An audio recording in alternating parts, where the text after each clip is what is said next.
ಕಾಡಿನ ಮಧ್ಯದಲ್ಲಿ ಹಸಿರು ಹಬ್ಬಿದ ಒಂದು ದೊಡ್ಡದಾದ ಜಾಮೂನಿನ ಮರ ಇತ್ತು. ಅದರ ಮೇಲಿನ ಕೊಂಬೆಯಲ್ಲಿ ಮೈನಾ ಹಕ್ಕಿ ತನ್ನ ಗಂಡ ಶ್ಯಾಮ್ ಹಕ್ಕಿ ಮತ್ತು ತನ್ನ ಪುಟ್ಟ ಇಬ್ಬರು ಮಕ್ಕಳ ಜೊತೆ ಗೂಡಿನಲ್ಲಿ ವಾಸಿಸ್ತಾ ಇದ್ಲು. ಅವರ ಕುಟುಂಬ ತುಂಬ ಸಂತೋಷವಾಗಿತ್ತು. ಆದರೆ ಅವರ ಹತ್ತಿರದ ಗೂಡಿನಲ್ಲಿ ವಾಸಿಸ್ತಾ ಇದ್ದ ಗಿಳಿ ಒಂದು ದೊಡ್ಡ ಸಂಕಷ್ಟದಲ್ಲಿ ಸಿಕ್ಕಿ ಹಾಕಿಕೊಂಡಿತ್ತು. ಒಂದಿನ ಕಾಡಿಗೆ ಯಾವಾಗಲೂ ಬಂದು ಹೋಗ್ತಾ ಇದ್ದ ಜನರು ಮರಗಳ ಕೆಲವೊಂದು ಕೊಂಬೆಗಳನ್ನು ಕತ್ತರಿಸ್ತಾ ಇದ್ರು. ಆ ಪೈಕಿ ಒಂದು ಕೊಂಬೆಯಲ್ಲಿ ಗಿಳಿಯ ಗೂಡು ಕೂಡ ಇತ್ತು. ಅದು ತಕ್ಷಣವೇ ಎಲ್ಲಿ ಹೋಗಬೇಕೋ ತಿಳಿಯದೆ ಭಯಭೀತವಾಗಿತ್ತು. ಗಿಳಿಯ ಸಂಕಷ್ಟವನ್ನು ಕಂಡ ಮೈನಾ ಹಕ್ಕಿ ತಕ್ಷಣ ನೆರವಿಗೆ ನಿಲ್ತಾಳೆ. ನಾವು ಆ ಗಿಳಿಗೆ ಸಹಾಯ ಮಾಡಲೇಬೇಕು ಅಂತ ತನ್ನ ಗಂಡ ಶ್ಯಾಮ್ ಹಕ್ಕಿ ಮತ್ತು ಇತರ ಹಕ್ಕಿಗಳಾದ ಪಾರಿವಾಳ ಕಾಗೆಗಳ ಹತ್ರ ಹೇಳ್ತಾಳೆ. ನಾವು ಒಂದಾಗಿ ಕೆಲಸ ಮಾಡಿದರೆ ಈ ಜನರು ನಮ್ಮ ಮರವನ್ನು ಕಡಿಯಲು ಸಾಧ್ಯವಿಲ್ಲ ಅಂತ ಹೇಳ್ತಾಳೆ. ತಕ್ಷಣವೇ ಎಲ್ಲ ಹಕ್ಕಿಗಳು ಸೇರಿಕೊಂಡು ಗಾಳಿಯಲ್ಲಿ ಹಾರಿಕೊಂಡು ಗಾತ್ರದಲ್ಲಿ ದೊಡ್ಡ ಗುಂಪಾಗಿ ತೋರುವಂತೆ ಹೋಗ್ತವೆ.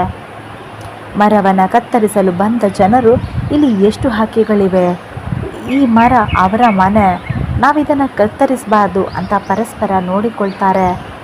ಕೊನೆಗೂ ಅವರ ಮರವನ್ನು ಉಳಿಸಲು ನಿರ್ಧರಿಸಿ ಅಲ್ಲಿಂದ ಹಿಂತಿರುಗ್ತಾರೆ. ಗಿಳಿ ಸಂತೋಷದಿಂದ, ನೀವು ಇಲ್ಲದೆ ಇದ್ದರೆ ನಾನು ಎಲ್ಲಿ ಹೋಗುತ್ತಿದ್ದೇನೋ ಎಂಬುದೇ ನನಗೆ ಗೊತ್ತಿರಲಿಲ್ಲ, ನಿಮ್ಮ ಸಹಕಾರ ನನ್ನನ್ನು ಕಾಪಾಡಿತು ಅಂತಾನೆ. ಈ ಕಥೆಯ ನೀತಿ, ಒಗ್ಗಟ್ಟಾಗಿ ಕೆಲಸ ಮಾಡಿದರೆ ದೊಡ್ಡ ಸಂಕಷ್ಟಗಳಿಗೂ ಪರಿಹಾರವನ್ನು ಕಂಡುಕೊಳ್ಬೋದು. ಕಾಡಿನ ಮಧ್ಯಭಾಗದಲ್ಲಿ ಹಳೆಯದಾದ ಒಂದು ಮರ ಇತ್ತು. ಅದರ ಮೇಲಿನ ಕೊಂಬೆಯಲ್ಲಿ ಮೈನಾ ಹಕ್ಕಿ ಅವಳ ಗಂಡ ಶ್ಯಾಮ್ ಹಕ್ಕಿ ಮತ್ತು ಇಬ್ಬರು ಮಕ್ಕಳ ಜೊತೆ ವಾಸಿಸ್ತಾ ಇದ್ಲು. ಅವರ ಜೀವನ ಶಾಂತವಾಗಿಯೇ ನಡೀತಾ ಇತ್ತು. ಆದರೆ ಒಂದಿನ ಕಾಡಿಗೆ ಹೊಸ ಅತಿಥಿ ಬಂತು. ಒಂದು ದೊಡ್ಡದಾದ ಹಾವು ಅಲ್ಲಿಯ ಮರಗಳ ನಡುವೆ ತಿರುಗಾಡ್ತಾ ಹಕ್ಕಿಗಳ ಗೂಡಿನತ್ತ ಕಣ್ಣು ಹಾಕತೊಡಗಿತು. ಅದು ಹಸಿವಿನಿಂದ ಬಳಲ್ತಾ, ಈ ಹಕ್ಕಿಗಳು ಚೆನ್ನಾಗಿವೆ, ನೋಡಿದರೆ ತಿನ್ನೋಣ ಅನ್ನಿಸ್ತಾ ಇದೆ ಅಂತ ಮನಸ್ಸಿನಲ್ಲಿ ಅಂದುಕೊಳ್ಳುತ್ತೆ. ಹಾವು ಮೈನಾ ಹಕ್ಕಿಯ ಗೂಡಿನ ಹತ್ತಿರ ಬರುತ್ತೆ ಮತ್ತೆ ಕಪಟದ ನಗು ಮುಖದಿಂದ ಹೇಳುತ್ತೆ, ನಾನು ನಿಮ್ಮ ಹೊಸ ಗೆಳೆಯ, ನಿಮ್ಮೊಂದಿಗೆ ಮಾತನಾಡಲು ಬಂದಿದ್ದೇನೆ. ಮೈನಾ ಹಕ್ಕಿ ತಕ್ಷಣ ಅರ್ಥ ಮಾಡಿಕೊಳ್ತಾಳೆ, ಇದು ಕಪಟ ಮಾತು, ಇದಕ್ಕೆ ನಮ್ಮ ಸ್ನೇಹ ಬೇಡ, ನಮ್ಮ ಆಹಾರ ಬೇಕು. ಆಕೆ ಚತುರತೆಯಿಂದ ಉತ್ತರಿಸ್ತಾಳೆ, ಆಹಾ, ಬಹಳ ಸಂತೋಷ, ಆದರೆ ನಮ್ಮ ಮನೆಯ ಮುಂಭಾಗ ಕುಳಿತುಕೊಳ್ಳಲು ನೀವು ಸಾಧ್ಯವಿಲ್ಲ. ನೀವು ದೊಡ್ಡವರು, ನಿಮ್ಮನ್ನು ಗೌರವಿಸುವುದಕ್ಕಾಗಿ ನಾವು ನಿಮ್ಮ ಹತ್ತಿರವೇ ಬಂದು ಮಾತನಾಡ್ತೇವೆ ಅಂತ ಹೇಳ್ತಾಳೆ. ಅದನ್ನು ಕೇಳಿದ ಹಾವಿಗೆ ಕೂಡ ಸಂತೋಷ ಆಯಿತು. ನನಗೆ ಗೌರವ ಕೊಡ್ತಾ ಇದ್ದಾರೆ ಅಂತ ಯೋಚನೆ ಮಾಡಿ ಗೂಡಿನಿಂದ ಸ್ವಲ್ಪ ದೂರ ಹೋಗಿ ಕುಳಿತುಕೊಂಡಿತು. ಅವಕಾಶವನ್ನು ಉಪಯೋಗಿಸಿಕೊಂಡು ಮೈನಾ ಹಕ್ಕಿ ತಕ್ಷಣ ಗಾಳಿಯಲ್ಲಿ ಹಾರಿಕೊಂಡು ಹತ್ತಿರದ ಕಾಗೆ ಮತ್ತು ಪಾರಿವಾಳದ ಬಳಿ ಹೋಯಿತು. ನಮಗೆ ತಕ್ಷಣ ಸಹಾಯ ಬೇಕಾಗಿದೆ ಅಂತ ಕಳವಳಭರಿತವಾಗಿ ಹೇಳ್ತಾಳೆ. ಕಾಗೆ ತಕ್ಷಣ ಮೈನಾ ಹಕ್ಕಿಗೆ ಯುಕ್ತಿಯಿಂದ ಹೇಳುತ್ತೆ, ನಾವು ಹಾವಿಗೆ ಊಟ ತಲುಪಿಸ್ತೇವೆ. ಕಾಗೆ ಹಾವಿನ ಹತ್ತಿರ ಹೋಗಿ, ನಮ್ಮ ಹತ್ತಿರ ಒಂದು ದೊಡ್ಡ ಪ್ರಾಣಿ ಸಿಕ್ಕಿದೆ, ನೀನು ಅಲ್ಲಿಗೆ ಹೋದರೆ ಹಸಿವು ಹೋಗುತ್ತೆ ಅಂತ ಹೇಳುತ್ತೆ.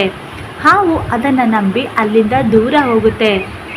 ಈ ಕಥೆಯ ನೀತಿ, ಸಮಸ್ಯೆಗಳನ್ನು ಬಲದಿಂದ ಮಾತ್ರವಲ್ಲ ಬುದ್ಧಿಯಿಂದಲೂ ಎದುರಿಸಬಹುದು. ಸತ್ಯವು ಯುಕ್ತಿಯು ನಮಗೆ ಸುರಕ್ಷತೆ ನೀಡಬಲ್ಲವು.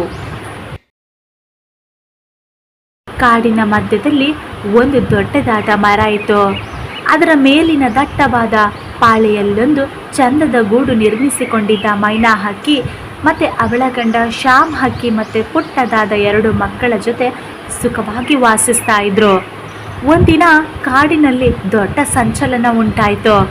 ಊರಿನ ಜನರು ಕಾಡಿನ ಮರಗಳನ್ನು ಕಡಿಯಲು ಬಂದಿದ್ರು. ಈ ಮರಗಳೆಲ್ಲ ಕಡಿಯಬೇಕಾಗಿದೆ, ಇಲ್ಲಿಗೆ ಹೊಸ ಹಳ್ಳಿಯೊಂದನ್ನು ನಿರ್ಮಾಣ ಮಾಡಬೇಕಾಗಿದೆ ಎಂಬ ಚರ್ಚೆ ಅವರ ಮಧ್ಯೆ ನಡೆಯತೊಡಗಿತು. ಇದನ್ನು ಕೇಳಿದ ಮೈನಾ ಹಕ್ಕಿ ಆತಂಕಗೊಳ್ತಾಳೆ. ನಮ್ಮ ಮನೆ, ನಮ್ಮ ಬಾಳಿನ ಅವಿಭಾಜ್ಯ ಭಾಗ, ನಾವು ಇದನ್ನು ರಕ್ಷಿಸಿಕೊಳ್ಳಲೇಬೇಕು ಅಂತ ನಿರ್ಧರಿಸ್ತಾಳೆ. ಅವಳು ತಕ್ಷಣ ತನ್ನ ಗಂಡನನ್ನು ಮತ್ತು ಹತ್ತಿರದ ಹಕ್ಕಿಗಳಾದ ಕಾಗೆ, ಗಿಳಿ, ಪಾರಿವಾಳವನ್ನು ಸೇರಿಸಿಕೊಂಡು ನಾವು ಒಂದಾಗಿದ್ದರೆ ಈ ಮರವನ್ನು ಉಳಿಸ್ಬೋದು ಅಂತ ಹೇಳ್ತಾಳೆ.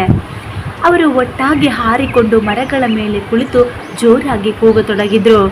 ಇದು ನಮ್ಮ ಮನೆ, ದಯವಿಟ್ಟು ಇದನ್ನು ಕಡಿಯಬೇಡಿ ಎಂದು ಹಕ್ಕಿಗಳ ಕೂಗು ಕಾಡಿನ ತುಂಬ ಹಬ್ಬಿತು. ಜನರು ಅಚ್ಚರಿಯಿಂದ ಮೇಲಕ್ಕೆ ನೋಡ್ತಾರೆ. ನಾವು ಹಕ್ಕಿಗಳ ಮನೆಯನ್ನ ಹಾಳು ಮಾಡ್ತಾ ಇರುವೆವಾ? ನಾವು ಇದನ್ನು ಮಾಡಬಾರ್ದು ಅಂತ ಕೆಲವರು ಯೋಚಿಸ್ತಾರೆ. ಹೀಗೆ ಹಕ್ಕಿಗಳ ಧೈರ್ಯ ಮತ್ತು ಒಗ್ಗಟ್ಟಿನಿಂದಾಗಿ ಮರಗಳನ್ನು ಕಡಿಯುವ ಯೋಜನೆಯನ್ನು ನಿಲ್ಲಿಸಿಬಿಟ್ರು. ಈ ಕಥೆಯ ನೀತಿ, ನಮಗೆ ಅಮೂಲ್ಯವಾದದ್ದನ್ನು ಕಾಪಾಡಲು ನಾವು ಧೈರ್ಯದಿಂದ ಹೋರಾಡಬೇಕು. ಒಗ್ಗಟ್ಟಿನಲ್ಲಿ ಶಕ್ತಿ ಇರುವುದು. ಕಾಡಿನ ಒಂದು ದೊಡ್ಡ ಮರದಲ್ಲಿ ಮೈನಾ ಹಕ್ಕಿ, ಅವಳ ಗಂಡ ಶ್ಯಾಮ್ ಹಕ್ಕಿ ಮತ್ತು 2 ಪುಟ್ಟ ಮಕ್ಕಳೊಂದಿಗೆ ಗೂಡಿನಲ್ಲಿ ವಾಸಿಸ್ತಾ ಇದ್ರು. ಅವರ ಜೀವನ ಸುಖವಾಗಿಯೇ ಶಾಂತಿಯುತವಾಗಿಯೇ ಸಾಗ್ತಾ ಇತ್ತು. ಆದರೆ ಒಂದಿನ ಆ ಮರದ ಹತ್ತಿರ ಒಂದು ದೊಡ್ಡ ಕೋತಿ ಬಂತು.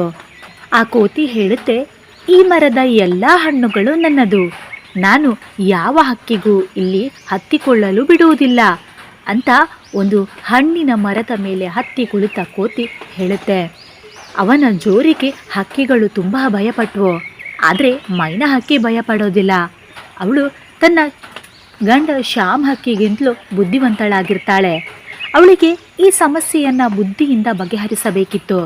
ಅವಳು ಕೋತಿಗೆ ಸಿಹಿಯಾಗಿ ಹೇಳ್ತಾಳೆ, ಅಯ್ಯೋ, ನೀನೇನು ಈ ಮರದ ರಾಜನೋ, ಆದರೆ ನಿಜವಾಗಿಯೂ ನೀನು ಬಹಳ ಶಕ್ತಿಶಾಲಿ.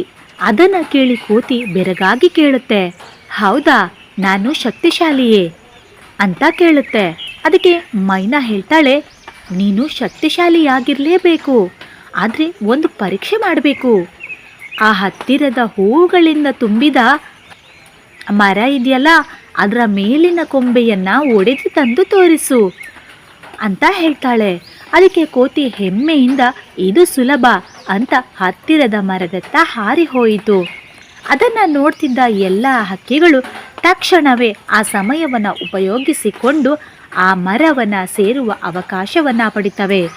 ತಕ್ಷಣ ಆ ಮರದಲ್ಲಿದ್ದ ತಮ್ಮ ಗೂಡುಗಳಿಗೂ ಹಿಂತಿರುಗ್ತವೆ. ಕೋತಿ ಮರದಿಂದ ಹಿಂತಿರುಗುವಷ್ಟರಲ್ಲಿ ಅಯ್ಯೋ, ಹಕ್ಕಿಗಳು ಮರಕ್ಕೆ ಹಿಂತಿರುಗಿ ಬಿಟ್ವಲ್ವಾ ಅಂತ ಅರಿತುಕೊಳ್ತದೆ.